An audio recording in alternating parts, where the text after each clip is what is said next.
సేమియా హల్వా పండగలకైనా మనం స్వీట్ తినాలనిపించిన తక్కువ ఇంగ్రీడియంట్స్తో ఈజీగా ఇలా ఒకసారి ట్రై చేయండి. ముందుగా స్టవ్ ఆన్ చేసి ఒక గిన్నె పెట్టుకొని 2 టేబుల్ స్పూన్ల నెయ్యి వేసుకొని జీడిపప్పు, బాదం, కిస్మిస్ వేసి దోరగా వేయించుకొని పక్కన పెట్టుకోవాలి.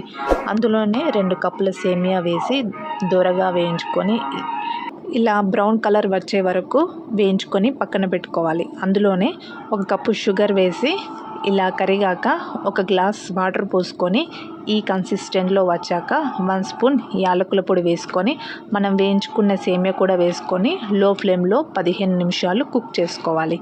ఇలా చిక్కగా అయ్యాక 1 కప్ పాలు పోసుకొని లో ఫ్లేమ్లో పెట్టుకొని ఇలా కలుపుతూ ఉండాలి.